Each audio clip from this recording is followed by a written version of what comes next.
So after hitting next, Bluehost will take you to a confirmation page and then also give you a link to get to the cPanel, which is basically the home page of the backend of Bluehost. So when I first looked at this, I started going through and I was just overwhelmed by all the icons and all this stuff and thought that I had to learn all this. But this is not really a place that you're going to be spending too much time. You're going to install WordPress, and once that process is over, you're going to be spending most of your time in the dashboard, which looks like this. And all these little tabs over here, going through the posts and add media and pages and your appearance and the themes that you're going to install in the back end. This is where you're going to spend a large amount of your time, as well as the home page. So if you're to type in your domain name right now, it's going to take you to a template like this because there's nothing that lives here yet. So Bluehost just gives you a template with their name on the top and your web address, and then a couple different links right here that are just completely random.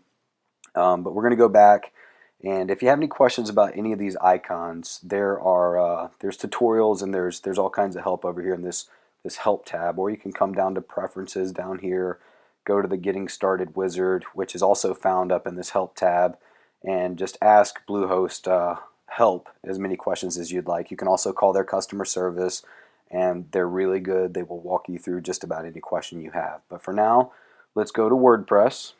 And as you can see, you're going to see Virtual Nutrition and Fitness right here.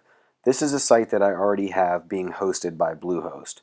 So yours isn't going to look like this, but it's going to be similar. And you're going to see this install button. I want you to come down here and hit install.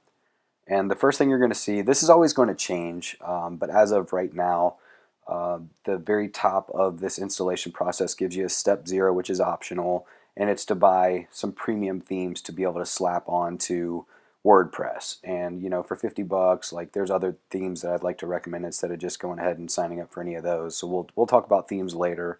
And then your installation preferences, you definitely want the latest update, and you want it to be a stable update. So as for now, like, I could have gone to 3.2 months ago, but now we're at 3.3.1 stable, and I'm going to go ahead and keep that selected. And then it's going to ask, where would you like WordPress installed? And Virtual Nutrition and Fitness already has WordPress on it, so I want it to be profitablecarsite.com. And then you can leave this box right here empty. And then I want you to open up Advanced Options, and you're going to put the name of your blog in right here. And then as far as your username and password, all right, if you leave this at admin, anyone that's setting up WordPress through Bluehost, it's automatically going to leave their username as admin. Well, if you don't change that right now and put the proper username in, something that you want it to be, you can't change that after coming down here and hitting complete. So I want you to go ahead and delete this admin right here and put in your username and password, and this is what you're going to use to log in every time you're working on the dashboard of WordPress. And then it's going to ask you if you automatically want to create a new database. Keep this selected. If it's not selected, make sure that is selected, because you do want it to create a new database. And then as far as the plugins and themes, this is cache e-commerce. This is for like for if you're going to create a site that you're selling stuff on. I wouldn't keep that selected. You don't need cache e-commerce. There's other commerce plugins that we can do instead of this one. The small biz theme. This might be something different as you're doing this yourself. You can leave it selected. You can unselect it. It's not gonna hurt anything at all. And then this Wizzy app over here is a really cool plugin that allows you to create an app, and then you can publish it to the Apple Store in just a few steps.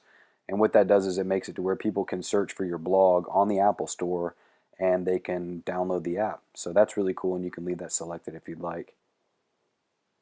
Agree to the terms and conditions and click complete, and this will take you to the next tutorial.